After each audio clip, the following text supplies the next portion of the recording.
Everyone, this is Brendan Quinn, MI Media Group here alongside Michigan football beat writer Nick Baumgardner. Nick, not too much else to be said in terms of No. breaking this thing down. I think it's almost when you lose 31-0 on the road to a rival in a game that kind of dictates how the season might go.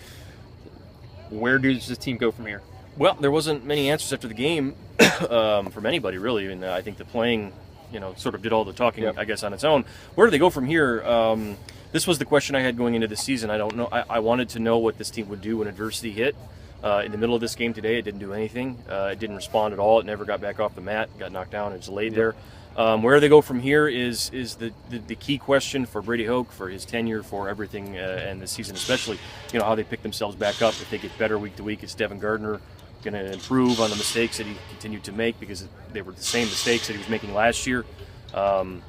Just similar stuff. I mean, you're just not playing well enough to beat anybody of value on the road, and you're not even close. And you look further away now than you probably ever have. Before we get into Brady and the kind of the state of the program as a whole, when you break down Baumgardner's performance tomorrow, this will obviously be one of the main conversations this week. Yeah. 19 for 32, 4 turnovers total, 3 interceptions, Mm-hmm. and never really got anything started via his arm or his feet in terms of putting drives together. Is there a takeaway to be had from tonight in terms of where he stands as a starting quarterback, or can they paint this as a one-time thing? Well, he's still their starter, according to Hope, because I asked if he ever thought about pulling him in the game. He said no, he's our quarterback, and he was on the field for the last play of the game. So that's apparently that. As far as what we can take away from it, I mean, I hate to make a sweeping judgment about a guy after one game, but these were some of the same mistakes that we saw last season: hanging onto the ball too long in the pocket, just throwing balls right to defensive backs, making terrible decisions when you're pressured, panicking a little bit, laying loose with the ball on the fumble. Just general, you're too rushed, you're too hurried, you're not slowing down and paying attention. And he was still struggling to read the defense, still struggling to see where the pressure was coming from. I thought the offensive line actually looked better than it has. I mean, there was some pressure on him, but he's hanging on to the ball too long, and he's doing the same stuff. It's the same mistakes that we've seen from Devin for the last 2.5 years, and it just wasn't there. And I mean, I don't know if it's back to the drawing board for him, but it's also it's humbling. I mean, that's what it has to be. Well, talking with Baumgardner after the game, one of the things that we asked was, where does the program go from here, things like that. And Devin kind of worked that company line of, this is one game, we'll be able to bounce back, it's an early season, so on and so forth. A lot of that I asked him, that's tough to sell to some of these young guys. He wasn't really kind of playing with that. He said it's all going to depend on the leadership from him and guys like Jake Ryan. But when you look at how the responsibility that lays at Brady Hoke's feet right now, in terms of dusting this thing off and salvaging something here, because this could get ugly quickly, where do you see him in being able to do that? Yeah, I mean, forget about the players leading for a minute. This has got to be something where they've got to start fixing the same errors that they continue to have. Guys have to start getting better. In certain spots, they're not. And they were without 3 starters on defense today.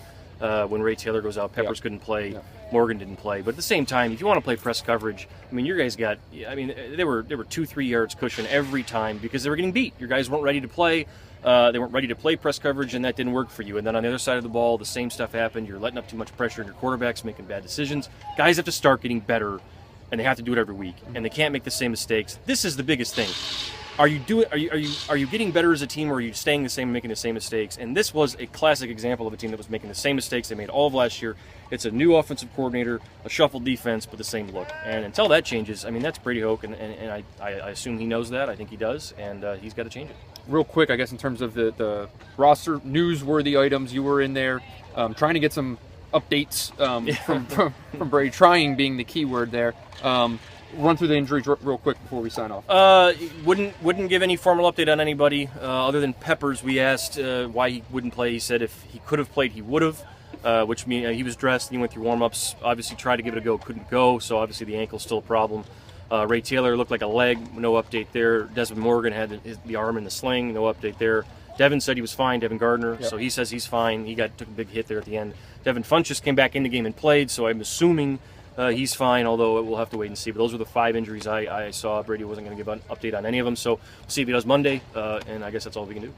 And that's it for here. A night to forget in South Bend for Michigan football, 31-0 loss. They'll get back on the field next week against Miami of Ohio. Until then, for Nick Baumgardner, I'm Brendan Quinn. Thanks for watching.